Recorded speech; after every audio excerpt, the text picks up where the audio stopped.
మన భారతదేశంలో పురాణ కాలం నుంచి ప్రసిద్ధి చెందిన పట్టణాలలో పూరి ఒకటి. ఈ పట్టణాన్ని పూర్వం పురుషోత్త క్షేత్రమని, శ్రీ క్షేత్రమని, నీలక్షేత్రమని, పరిపూర్ణ క్షేత్రమని, సుభద్ర ప్రాణనాథ క్షేత్రమని మరియు దశావతార క్షేత్రమని కూడా పిలిచేవారు. ఈ పట్టణంలో శ్రీ మహావిష్ణువు జగన్నాథుని పేరుట కొలువై పూజలందుకుంటున్నాడు. ఈ ఆలయం వైష్ణవ దివ్యదేశాల్లో ప్రముఖమైనది మరియు హిందువులు అతి పవిత్రంగా భావించే చార్ధామ్ పుణ్యక్షేత్రాలలో ఒకటి. ప్రస్తుతం ఉన్న ఈ జగన్నాథ ఆలయాన్ని 12వ శతాబ్దంలో కళింగ పరిపాలకుడైన అనంతవర్మ చోడగంగాదేవ ప్రారంభించగా ఆయన మనవుడైన రాజా అనంగ భీమదేవ్ పరిపాలనలో పూర్తయింది. అంతకుముందు అక్కడున్న ఆలయాన్ని ఇంద్రుద్యున మహారాజు కట్టించాడని అంటారు. దీని వెనుక ఒక పురాతన కథ ఉంది. కృతయుగంలో అవంతి రాజ్యాన్ని ఇంద్రుద్యున మహారాజు పరిపాలించేవాడు. అతడి భార్య పేరు గుండీచాదేవి. ఆయన ధర్మపాలనలో ప్రజలు ఎటువంటి లోటు లేకుండా సుఖ సంతోషాలతో జీవించేవారు. వారికి యుద్ధ భయం లేదు, పాడి పంటలకు కొదవే లేదు. దాన ధర్మాలు చేయాలన్నా పుచ్చుకోవడానికి ఎవరూ వచ్చేవారు కాదు. ఎందుకంటే లేనివారంటూ ఆ రాజ్యంలో లేనేలేరు. ఇంద్రద్యునుడు కళాభిమానిగాను కవి పండిత పోషకుడిగాను కీర్తి గడించాడు. ఎంత సాధించినప్పటికీ రాజును ఎప్పుడూ ఏదో ఒక అసంతృప్తి వెంటాడసాగింది. తనకు తీరిన కోరిక ఏదీ లేదు. అయినా తెలియని అసంతృప్తి అతన్ని ఎందుకిలా బాధిస్తుందన్న విషయం రాజుకు మొదట అంతుపట్టలేదు. ఒకరోజు రాజు రాత్రి ఆకాశం చూస్తున్న సమయంలో చందమామ చల్లని వెన్నెల వెదజల్లినట్లు క్రమంగా ఆయన మనసులోని కోరిక బయటపడింది.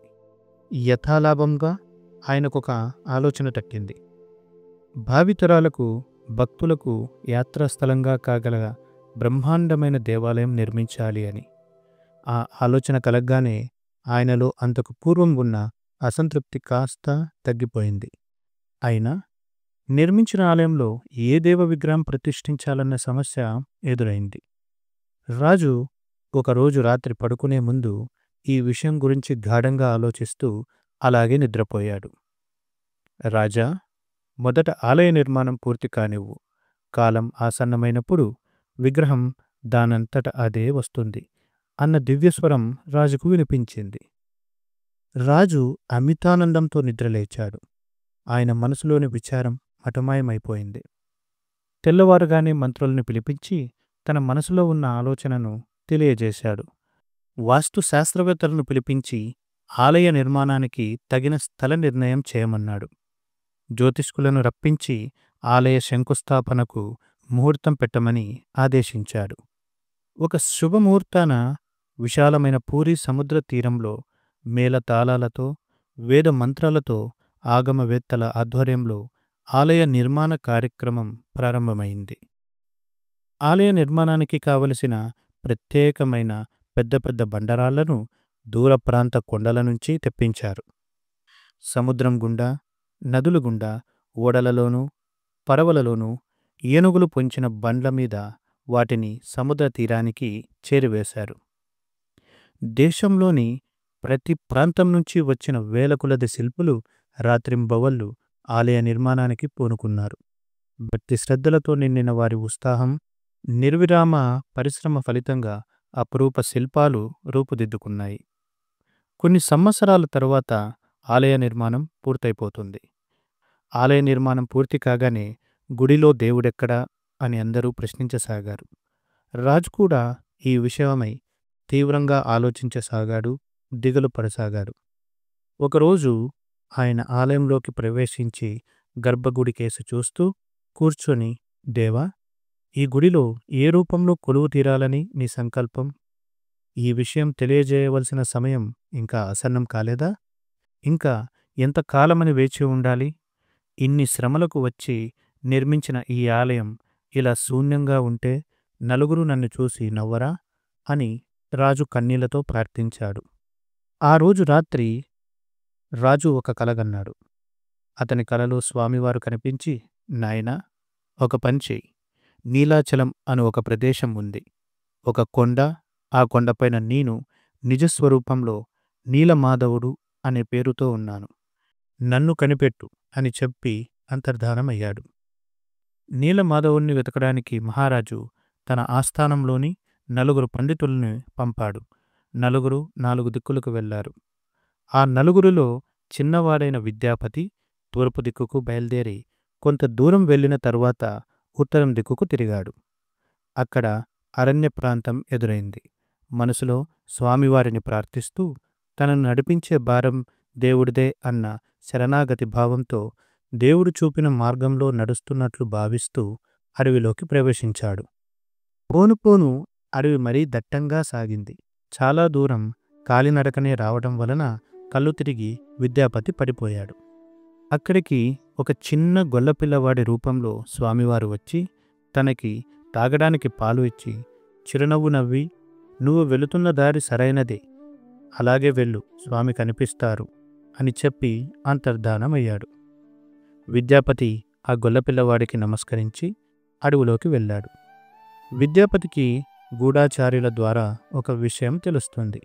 గిరిజన నాయకుడైన విశ్వాసు అడవిలో ఒక చోట నీలమాధవుడిని పూజిస్తున్నాడని, ఈ గిరిజనుడు సమర్పించే అన్నము, పళ్లను శ్రీ మహావిష్ణువు మానవ రూపంలో వచ్చి ఆరగిస్తాడని, ఈ విషయం తెలియగానే విద్యాపతి విశ్వావసు గూడెం దగ్గరకు వెళ్ళి విశ్వావసుకు చేతులెత్తి నమస్కారం చేస్తూ, ఇంద్రద్యుమ్న మహారాజు గారు పంపగా ఒక దైవ కార్యమై నేను ఇటు వచ్చాను.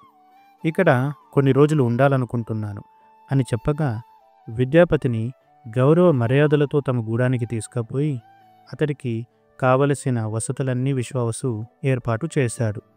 ఇంతలో విద్యాపతి గొప్ప పండితుడని గ్రహించి విశ్వావసు పరమానందం చెందాడు. తనకు తన కుమార్తె లలితకు వేదాంత రహస్యాలను తెలియజేయమని విద్యాపతిని ప్రార్థించాడు. విద్యాపతి అందుకు అంగీకరించాడు. ఆయన చెప్పే సూక్తుల యొక్క వివరణ విశ్వావసు, లలిత చాలా ఆసక్తిగా విన్నారు. ఆ సమయంలో లలిత తన పట్ల అభిమానం చూపటం విద్యాపతి గమనించాడు. కానీ తను సాధించాలి అని బయలుదేరి వచ్చిన కార్యం మహోన్నతమైనది. అందువల్ల అతడు దానిమీద మనసు లగ్నం చేసి తరచూ భగవద్ధ్యానంలో గడిపేవాడు. ఉన్నట్టుండి విద్యాపతికి జబ్బు చేసింది. ఆ సమయంలో లలిత దగ్గరే ఉండి పరిచర్యలు చేసింది. ఒకరికొకరు సన్నిహితులయ్యారు. ఆ సమయంలో లలిత మాత్రమే కాదు, తాను కూడా ఆమెను అభిమానిస్తున్నట్లు విద్యాపతి గ్రహించాడు. ఇరువురికి వివాహం జరిపించాలని విశ్వావసు ఆశించాడు. అందుకు విద్యాపతి కూడా సమ్మతించాడు. కోయిల పాటలతో, కోయ యువతుల ఆటపాటల మధ్య లలిత విద్యాపతుల వివాహం అత్యంత వైభవంగా జరిగింది. సంతోషంగా కొన్నాళ్ళు గడిచిపోయాయి. విద్యాపతి ఒక విషయాన్ని గమనించాడు. విశ్వావసు ప్రతిరోజు తప్పకుండా వేకువజామున నిద్రలేచి ఎక్కడికో వెళ్ళి సూర్యోదయం అయ్యాక తిరిగి వస్తున్నాడు. వెళ్ళేటప్పుడు మామూలుగా వెళ్తాడు, వచ్చేసరికి దివ్యమైన పరిమళంతో వస్తాడు. విశ్వావసు వస్తూ ఉంటే గూడెం మొత్తం ఆ పరిమళం వ్యాపించేది. అతను గాలి, వాన, తుఫాను ఏది వచ్చినా సరే అతను వెళ్ళడం మాత్రం మానేవాడు కాదు. విశ్వావసు అచంచలమైన పట్టుదలకు విద్యాపతి ఆశ్చర్యం చెందాడు. విశ్వావసు అలా ఎక్కడికి వెళ్ళొస్తున్నాడో తెలుసుకోవాలన్న ఆసక్తి విద్యాపతికి ఎక్కువైంది. లలితను అడిగాడు. అది మా వంశానికి చెందిన రహస్యం, దానిని ఎవ్వరికీ చెప్పకూడదు. అయినా భర్త అయిన నేనుండి ఎటువంటి రహస్యాలను దాచకుండా ఉన్నాను. ఇక్కడ సమీపంలో ఒక గుహ ఉంది. ఆ గుహ లోపల తరతరాలుగా మా పెద్దలు పూజిస్తున్న దేవుడు ఉన్నాడు. ఆ దేవుణ్ణి ఆరాధించడానికి మా తండ్రి గారు రోజూ తప్పకుండా వెళ్ళి వస్తారు. మా తండ్రిలాగానే మా తాత ముత్తాతలు కూడా ఆ దేవుణ్ణి ఆరాధించారని చెప్తారు అని లలిత అన్నది. నాకు ఆ దేవుణ్ణి చూడాలని ఉంది అని విద్యాపతి ఉత్సాహంగా అన్నాడు. ఆ దేవుని గురించి ఇతరులకు చెప్పడమే అపరాధంగా భావిస్తాడు మా తండ్రి. అలాంటప్పుడు చూడటం అంటే ఇంకేమన్నా ఉందా? దయచేసి ఆ కోరికను వదులుకోండి అని లలిత ప్రాధేయపడుతుంది. నేను నిన్ను పెళ్లాడిన తరువాత కూడా నన్ను పరాయివాడిగానే భావిస్తున్నావా అని విద్యాపతి బాధపడుతూ అడిగాడు. లలిత కొంతసేపు మౌనం వహించి, సరే నిన్ను ఆ గుహ వద్దకు తీసుకువెళ్ళమని మా తండ్రి గారితో చెబుతాను. నిశ్చింతగా ఉండు అని లలిత చెప్తుంది. ఆ రోజు రాత్రి లలిత గుహలోని దేవుణ్ణి చూడాలన్న తన భర్త కోరికను తండ్రికి తెలియజేస్తుంది. విశ్వావసు కోపంగా ఆమెకేసి చూశాడు. కాని ఆమె ఏమీ మాట్లాడలేదు. కొంతసేపు మౌనం వహించి లలిత, నాన్న, నేను మీకు ఏకైక సంతానం కదా. మీ అనంతరం మీరు ఆరాధిస్తున్న దేవుణ్ణి ఎవరు పూజించగలరు? ఆ బాధ్యత మీ అల్లుడైన విద్యాపతికి ఉన్నది కదా. అలాంటప్పుడు ఆ దేవుణ్ణి ఆయనకు చూపడంలో తప్పేముంది అని అడిగింది. వెంటనే విశ్వావసు, తల్లి, విద్యాపతి మనకు భిన్నమైన వాతావరణానికి, ఆచార సాంప్రదాయాలకు, సంస్కృతికి అలవాటు పడినవాడు. అయినా నీకోసం అతని కోరిక తీరుస్తాను అంటూ విశ్వావసు ఆప్యాయంగా కుమార్తెతో అన్నాడు. తాను దేవుణ్ణి పూజించే బాధ్యతలను వేరొకరికి అప్పగించేటప్పుడు మాత్రమే ఆ గుహకు వెళ్లే మార్గాన్ని చూపాలన్న నియమాన్ని మాత్రం విశ్వావసు అతిక్రమించలేనన్నాడు. అందువల్ల విశ్వావసు విద్యాపతికి ఒక షరతు పెట్టాడు. నీ కళ్ళకు గంతలు కట్టేస్తాను. ఎప్పుడైతే గంతలు విప్పుతానో అప్పుడే నువ్వు చూడాలి. నా చేయి పట్టుకొని రావాలి. మళ్ళీ వెనుకకు వచ్చేటప్పుడు గంతలు కట్టేస్తాను. ఒప్పందమైతేనే తీసుకువెళ్తాను అన్నాడు. విద్యాపతి చిరునవ్వు నవ్వి కళ్ళకు గుడ్డ కట్టుకొని ఆయన వెంట వెళ్ళడానికి విద్యాపతి అంగీకరించాడు. మర్నాడు యథాప్రకారం సూర్యోదయానికి గంట ముందే విశ్వావసు నిద్రలేచి సిద్ధమై విద్యాపతి కళ్ళకు నల్లగుడ్డను కట్టి అతని కుడిచేయి పట్టుకొని నడుస్తూ తిన్నగా గుహకు బయలుదేరాడు. అయితే విద్యాపతి ఎవరికీ తెలియకుండా ఎడమ చేతిలో గుప్పెడు ఆవాలు తీసుకొని తన ఉత్తరీయ మంచున మూట కట్టుకొని కట్టిన దానికి చిన్న కన్నం పెట్టాడు. మామగారితో బయలుదేరాడు. విద్యాపతి ఆ దారి తెలుసుకునేందుకు తెలియగా తాను వెళ్లే ఆ దారి పొడవునా ఆవాలను జారవిడుస్తూ వెళ్ళాడు. ఇంతలో వారు గుహ వద్దకు చేరుకున్నారు. నాయనా, మనము గుహను సమీపించాం. తలను కొంచెం కిందికి దించు. గుహ లోపలికి ప్రవేశించాలి అంటూ విశ్వావసు అతని కళ్ళకు కట్టిన గుడ్డను మెల్లగా విప్పాడు. విద్యాపతి నిదానంగా కళ్ళు తెరిచాడు. గాఢాంధకారం అలుముకొని ఉన్నది. క్రమంగా అతని దృష్టి గుహలోపల ఉన్న చిన్న గుండంపై పడింది. ఆ కుండంలో ఒక కాకి ఎగురుకుంటూ వచ్చి మునిగింది. ఆ కాకి ఆ కుండంలో మునగగానే ఒక దివ్య పురుషుడిగా మారిపోయింది. వెంటనే ఒక దివ్య విమానం వచ్చి ఆ దివ్య పురుషుడిని దివ్యలోకాలకు తీసుకొని వెళ్ళింది. ఈ అద్భుతాన్ని చూసిన విద్యాపతి ఆశ్చర్యపోయాడు. ఈ చిన్న కుండానికి ఇంత శక్తి ఉంటే ఇక నీలమాధవుడికి ఎంత శక్తి ఉంటుందో అని ఆశ్చర్యపోతూ ముందుకు వెళ్ళగా ఒక పెద్ద రాతిపీఠం కనిపించింది.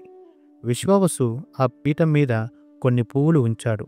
హఠాత్తుగా అక్కడ మెరుపులతో నీలవర్ణ ప్రకాశం మెరిసింది. ఒక్క క్షణంలో విద్యాపతికి నీలమాధవుడి దర్శనం అయ్యింది. ఆనందమాశ్చర్యాలతో పొంగిపోయాడు. విద్యాపతి, ఆహా, ఎంత అద్భుతంగా ఉన్నారు స్వామి అనుకున్నాడు. స్వామివారిని చూస్తూ నమస్కరించాడు విద్యాపతి. విశ్వావసు విద్యాపతిని గుహ దగ్గరికి తీసుకొని వచ్చిన విధంగానే మళ్ళీ కళ్ళకు గంతలు కట్టి తిరిగి ఇంటికి తీసుకొని వచ్చాడు. విద్యాపతి వర్షాకాలం వచ్చాక రహస్యంగా నీలమాధవుణ్ణి చూడడానికి బయలుదేరాడు. తాను వేసిన ఆవాలన్నీ చిన్న చిన్న పసుపు రంగులో మొలకెత్తి దారి స్పష్టంగా కనిపించింది. ఆ దారిలో వెళ్ళిన విద్యాపతికి నీలమాధవుడు కనిపించాడు. విద్యాపతి ఎంతగానో పొంగిపోయాడు. ఇన్నాళ్లకు నేను అనుకున్నది సాధించాను అనుకొని మహారాజు దగ్గరకు వెళ్ళాడు. రాజు పొంగిపోయాడు. విద్యాపతి మహారాజును నీలమాధవుడు ఉన్న గుహ వద్దకు తీసుకువెళ్తానని బయలుదేరగా రాజు అడవికి చేరుకునేలోగా అక్కడ నీలమాధవుడు మాయమవుతాడు. దీంతో ఇంద్రద్యుమ్న మహారాజు నిరాశతో నిరాహదీక్ష మొదలు పెడతాడు. ఒక రాత్రి శ్రీ మహావిష్ణువు స్వయంగా ఇంద్రద్యుమ్న మహారాజు కలలో కనిపించి అశ్వమేధ యాగం చేస్తే తన విగ్రహం చెక్క రూపంలో సముద్రంలో లభిస్తుంది అని చెప్తాడు. ఇప్పటి గుండీచా ఆలయం వద్దే ఆ రాజు అశ్వమేధ యాగం చేస్తాడు. మర్నాడు సూర్యోదయానికి 1 గంట ముందు విద్యాపతితో సహా రాజు తన పరివారంతో బయలుదేరి సముద్ర తీరం చేరారు. సరిగ్గా సూర్యోదయ సమయానికి అదిగో కనిపిస్తున్నది కదా, అలల మీద తేలుతూ వస్తున్నది చూడండి అని రాజు పట్టరాని ఉత్సాహంతో అన్నాడు. అవునవును, కనిపిస్తున్నది, గుండ్రటి పొడవాటి దుంగ అని మంత్రితో సహా అక్కడున్న వారందరూ అన్నారు. మరుక్షణమే అక్కడ సిద్ధంగా ఉన్న పడవలు సముద్రంలోకి ప్రవేశించాయి. పడవలోని మనుషులు దుంగను సమీపించి దానిని తీరం కేసి నెట్టడానికి ప్రయత్నిస్తున్నారు. కానీ అది కదల్లేదు. ఆశ్చర్యంతో కొందరు ఈతగాళ్ళు పడవలోంచి నీళ్ళల్లోకి దూకి దుంగను ముందుకు తోసాగారు. అయినా అది ఏమాత్రం కదలలేదు. పడవలతో నెట్టి చూశారు, ప్రయోజనం కనిపించలేదు. దుంగకు తాళ్లను బిగించి పెద్ద పెద్ద పడవల నుంచి గట్టుకేసి లాగారు. ఆ దుంగ ఒక్క అంగళం కూడా ముందుకు సాగలేదు. ఈ పరిస్థితిని చూసి రాజు విచారం చెందాడు. విద్యాపతికి గాని మంత్రులకు గాని ఏం చేయడానికి తోచలేదు. అలలపై బెండులా తేలే దుంగ ఇలా కొండలా కదలకపోవడం ఏమిటి? దీన్ని తీరానికి చేర్చకుండా వెనుదిరిగేదే లేదు అన్న పట్టుదలతో రాజు అక్కడే ఉండిపోయాడు. సాయంకాలమైంది. రాత్రైపోయింది. బంగారు పల్లకీలో రాణి గుండీచాదేవి సముద్ర తీరానికి వచ్చి రాజుతో, ప్రభూ, తెల్లవారు వరకు ఇక్కడే ఉండిపోతారా ఏంటి అని అడిగింది. దేవి, ఏం చేయడానికి తోచడం లేదు అంటూ రాజు కళ్ళు మూసుకొని ఒక్క క్షణం ఆలోచించి, ఆపండి అని సముద్రం కేసి చూస్తున్నాడు. ఆ తరువాత విద్యాపతిని దగ్గరకు పిలిచి, దుంగ ఎందుకు కదలడం లేదు అని నాకు ఇప్పుడు అర్థమైంది. నీలమాధవుడిని ఇంతకాలం అరణ్యంలో పూజిస్తూ వస్తున్న మహానుభావుడి దగ్గరికి నన్ను తీసుకుని వెళ్ళు అని చెప్తాడు. విద్యాపతి దారి చూపగా మంత్రి దండనాథులు వెంటరాగా రాజు అడవి మధ్యలోని కోయదుర విశ్వవసుగూడెం కేసి బయలుదేరాడు. మరునాడు మధ్యాహ్నానికి వారు కోయగూడానికి ఆనుకొని ఉన్న కొండ మీదకు చేరుకున్నారు. ఆ కోయగూడెం ఎప్పుడూ ప్రశాంతంగానే ఉండేది. కానీ నిన్న ఉదయం నుంచి అది మరింత విషాదంలో నిండిపోయి ఉన్నది. రోజులాగా వేకుజామున ఇల్లు వదిలి వెళ్ళిన విశ్వవసు కొంతసేపటికల్లా తిరిగి వచ్చి కూతురితో, తల్లి, నీ భర్త ఎంత పని చేశాడు అని అంటూ వాకిట్లో పడి మూర్ఛబోయాడు. లలిత భయపడిపోయింది. బంధువులు విశ్వవసును ఇంటి లోపలికి చేర్చి ముఖం మీద నీళ్లు చిలకరించారు. ఆయన మెల్లగా కళ్ళు తెరిచి చుట్టుపక్కల చూసి మళ్ళీ బాధగా కళ్ళు మూసుకున్నాడు. జరిగిన సంగతి లలితకు అర్థమైంది. తరతరాలుగా పూజిస్తూ వస్తున్న నీలమాధవుడు విద్యాపతి వల్ల మాయమైపోవడం వల్లే తన తండ్రి ఇలా దిగ్భ్రాంతికి లోనై శోకమూర్తి అయ్యాడని ఆమె గ్రహించింది. విద్యాపతి తనకు ఎంతగానో అభిమానించినప్పటికీ అతడు అడవిలో తమతో గడపడానికి అభిమానం ఒక్కటే కారణం కాదని, మరేదో సాధించడానికి అతడు తమతో నివసించాడని ఆమె అనుకున్నది. విశ్వావసు మూసిన కళ్ళను తెరవలేదు. లలిత నిద్రాహారాలు మాని తండ్రి పక్కనే కూర్చున్నది. మరునాడు వేకువజామున ఒక కోయ యువకుడు పరిగెత్తుకుంటూ వచ్చి, కొండపై నుంచి కొందరు మన గూడెం కేసి వస్తున్నారు, వాళ్ళల్లో రాజు కూడా ఉన్నాడు అని కోయ యువకుడు చెప్తాడు. విశ్వవసు లేచి వెలుపలికి వచ్చి చేతులు జోడించి నిలబడ్డాడు. రాజు వచ్చి రాగానే ఆయనను అమాంతం కౌగలించుకొని, మహాత్మా, అసలు దొంగను నేను, నీ అల్లుడు కాదు, నన్ను క్షమించు అని రాజు అన్నాడు. విశ్వావసు కన్నీళ్లు తుడుచుకుంటూ రాజుకు పక్కనే ఉన్న ఒక బండను చూపాడు. రాజు దానిమీద కూర్చొని, విశ్వావసు, నేను చెప్పేదంతా దయతో విను అంటూ దైవ ప్రేరణతో తాను పూరీ సముద్ర తీరంలో ఆలయం నిర్మించటం, ఆలయంలో ప్రతిష్ఠించడానికి విగ్రహం కోసం పండితులను పంపించిన సంగతి, విద్యాపతి చేసిన పని వివరించి, విశ్వావసు ఇన్ని తరాలుగా ఆ దేవుడు నీ వంశస్థుల పూజలు అందుకుంటున్నాడు, ఇక మీద భక్తులందరి పూజలు అందుకోవాలని భగవత్ సంకల్పం అని రాజు చెప్పగా విశ్వావసు మౌనంగా తలాడించాడు. ఆ తరువాత రాజు మళ్ళీ సముద్రం అలలపై తేలుతున్న దుంగను తీరం కేసి కదలకపోవడం గురించి చెప్పి, విశ్వావసు భక్తుడైన నీ ఆధ్వర్యంలోనే విగ్రహ ప్రతిష్ఠ జరగాలన్నది దైవ సంకల్పం, కాబట్టి నువ్వు మా వెంట వచ్చి దుంగను తాకి దైవ కార్యం నిర్విఘ్నంగా పూర్తి చేయడానికి సహాయపడాలి అని రాజు అన్నాడు. విశ్వావసు కొంతసేపు మౌనం వహించి, మీ ఆజ్ఞానుసారం మీ వెంట రావడానికి సిద్ధంగా ఉన్నాను అని విశ్వావసు అన్నాడు. రాజు పరమానందంతో ఆనంద బాష్పాలు రాలుస్తూ విశ్వావసును మళ్ళీ ఒకసారి కౌగలించుకొని పక్కనే ఉన్న లలితకేసి తిరిగి, తల్లి, నీ భర్తను అపార్థం చేసుకోవద్దు. మహోన్నత కార్యం సాధించడానికే అతడు నీ నుంచి రహస్యాన్ని దాచాడు అని రాజు అన్నాడు. పక్కనే ఉన్న విద్యాపతి, లలిత, నీకు తెలియకుండా నా కర్తవ్యం నెరవేర్చినందుకు నన్ను క్షమించు. త్వరలో వచ్చి నిన్ను రాజధానికి వెంట పెట్టుకుని వెళ్తాను. అంతవరకు ఓర్పు వహించు అని విద్యాపతి లలితతో అన్నాడు. మర్నాడు సాయంత్రం రాజు తన పరివారంతో సముద్ర తీరం చేరుకున్నాడు. విశ్వావసు పడవపై సముద్రం లోపలికి వెళ్ళి దుంగను తాకాడు. మరుక్షణమే ఆ దుంగ అలలపై తేలుతూ తీరానికి చేరుకుంది. రాజభటులు దానిని రాజభవనానికి చేర్చారు. తెల్లవారగానే రాజు ఆస్థాన శిల్పులను, శిల్పాచార్యులను పిలిపించి ఈ దుంగను ఏ దైవ విగ్రహం చెక్కితే మంచిది అని అడిగారు. సరిగ్గా అదే సమయానికి అక్కడికి ఒక వృద్ధుడు వచ్చి, రాజా, మీరు నిర్మించిన ఆలయంలో అన్నా చెల్లెళ్ళైన బలభద్ర, సుభద్రలతో కలిసి శ్రీకృష్ణ రూపంలో కొలువు తీరాలన్నది భగవత్ సంకల్పం. తమరు అనుమతించారంటే ఈ దుంగతో నేను ఆ విగ్రహాలను రూపొందించగలను. అయితే ఒక విన్నపం, కావలసిన పనిముట్లతో ఈ దుంగతో పాటు నేను ఏకాంత స్థలంలో వెళ్ళి తలుపులు మూసుకుంటాను. విగ్రహాల రూపకల్పన పూర్తయ్యాకే నేను తలుపులు తెరుచుకొని వస్తాను. ఈలోగా మధ్యలో ఎవరైనా నన్ను పిలవకూడదు అని ఆ వృద్ధుడు అన్నాడు. మరి ఆహారం మాటేమిటి అని రాజు అడగ్గా, పని పూర్తయ్యాక తీసుకుంటాను అని ఆ వృద్ధుడు అన్నాడు. రాజు అందుకు అంగీకరించి రాజభవనంలోని ఒక విశాలమైన గదిని వృద్ధ శిల్పుకి ఏర్పాట్లు చేస్తాడు. వృద్ధుడు దుంగలతో సహా ఆ గదిలో ప్రవేశించి తలుపులు మూసుకున్నాడు. వెలుపల నుంచి తలుపులకు చెవి ఆనించి వింటే సుత్తి, గులి చప్పుడు వినిపించేవి. రాణి గుండీచాదేవి ఉత్సాహం కొద్దీ తరచూ అలా వినేది. ఇలా కొన్నాళ్ళు గడిచింది. ఒకనాడు చప్పుడు వినిపించడం లేదు. మర్నాడు కూడా చప్పుడు వినిపించడం లేదు. అన్న పానీయాలు లేక వృద్ధుడికి ఏమైందో అన్న అనుమానంతో రాణి గుండీచాదేవి తలుపులు తెరిచి చూసింది. దీక్షతో విగ్రహాలు రూపొందిస్తున్న శిల్పి ఆమెకేసి తలెత్తి చూసి ఆ క్షణమే అంతర్ధానమయ్యాడు. విగ్రహాలు అసంతృప్తిగా మిగిలిపోయాయి. దేవశిల్పి విశ్వకర్మ వృద్ధశిల్పి రూపంలో వచ్చాడని అందరూ భావించారు. తను చేసిన పనికి రాణి చాలా బాధపడింది. కానీ అంత దైవ నిర్ణయం అని భావించిన రాజు బ్రహ్మదేవుణ్ణి ప్రార్థించగా చతుర్ముఖుడైన బ్రహ్మ ప్రత్యక్షమై ఇక మీదట అదే రూపంలో విగ్రహాలు పూజలందుకుంటాయని ఆనతిస్తాడు. తానే స్వయంగా వాటికి ప్రాణప్రతిష్ఠ చేస్తాడు.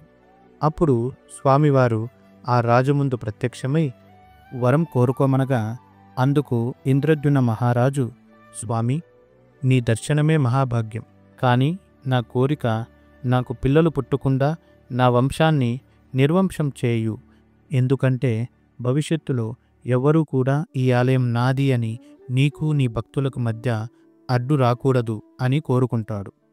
అందుకు ఆ రాజు భార్య అయినటువంటి గుండీచాదేవి బాధతో, రాజా, నాకు తల్లి అయ్యే భాగ్యం లేదా అని బాధపడుతూ ఉంటే అందుకు జగన్నాథుడు, అమ్మా, నేను నా అన్నా చెల్లెళ్ళు నీకు పుల్లలుగా ఉండి ప్రతి సంవత్సరం 9 రోజులు నీ దగ్గర ఉంటాం, నిన్ను తల్లిగా భావిస్తాం అనే వరాన్ని ప్రసాదిస్తారు స్వామివారు. అందుకే ప్రతి సంవత్సరం జగన్నాథుడు ఇచ్చిన మాట నిలబెట్టుకోవడానికి రథం మీద గుండీచా ఆలయానికి వెళ్ళి ఆమె చేసిన వంటలు తిని ఆమెను సంతోషపరిచి తిరిగి వస్తారు. అంతటి కరుణామయుడు ఆ జగన్నాథుడు.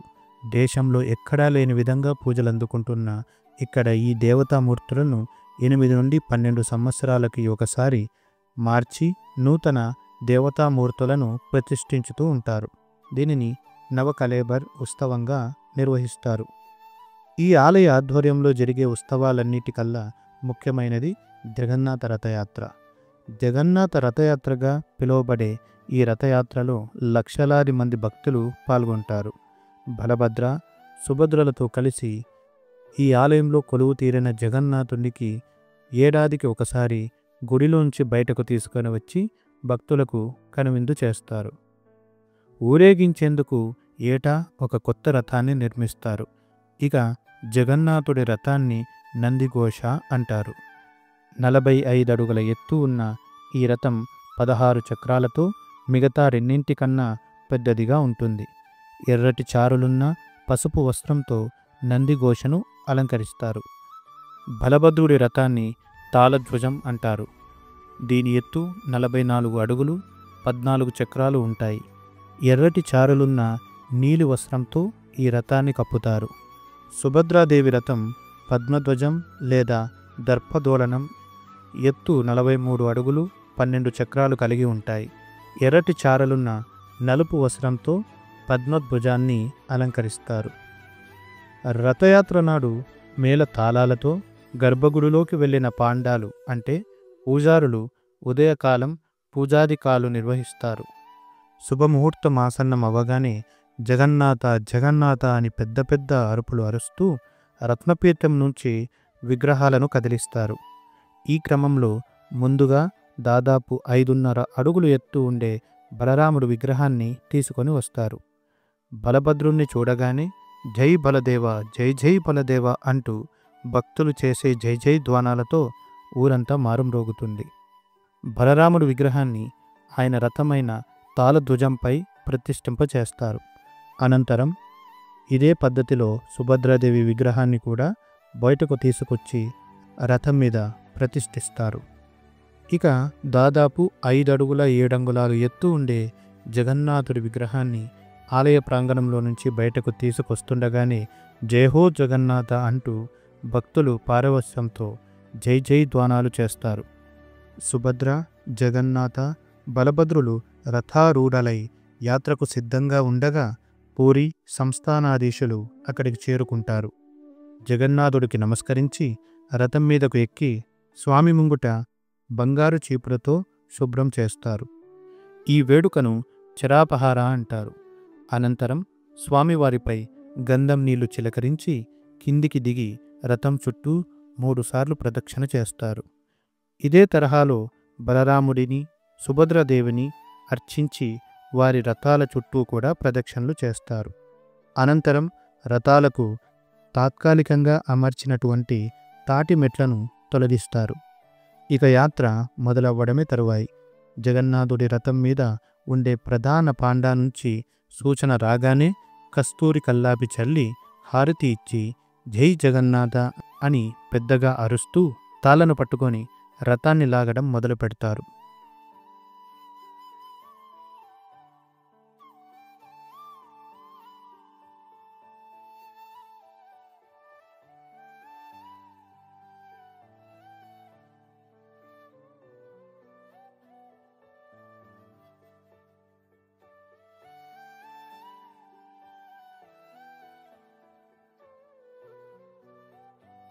స్వామివారు అక్కడ 7 రోజుల పాటు ఉంటారు. వారం పాటు గుండీచాదేవి ఆతిథ్యం స్వీకరించిన అనంతరం దశమి నాడు తిరుగు ప్రయాణం మొదలవుతుంది. దీన్ని బహుదాయాత్ర అంటారు. ఆ రోజు మధ్యాహ్నానికి 3 రథాలు జగన్నాథ ఆలయానికి చేరుకుంటాయి. గుడి బయటే ఉండిపోతాయి. మర్నాడు ఏకాదశి నాడు స్వామివార్లను బంగారు ఆభరణాలతో అలంకరిస్తారు. ఈ వేడుకను చూసేందుకు బారులు తీరుతారు భక్తులు. ద్వాదశి నాడు విగ్రహాలను గర్భగుడిలోని రత్న సింహాసనంపై అలంకరించడంతో యాత్ర పూర్తవుతుంది. ఈ వీడియో మీకు నచ్చినట్లయితే ప్లీజ్ లైక్ చేసి సబ్స్క్రైబ్ చేయండి. మీ ఫ్రెండ్స్ అండ్ ఫ్యామిలీ మెంబర్స్కి ఈ వీడియోని షేర్ చేయండి. జై జగన్నాథ.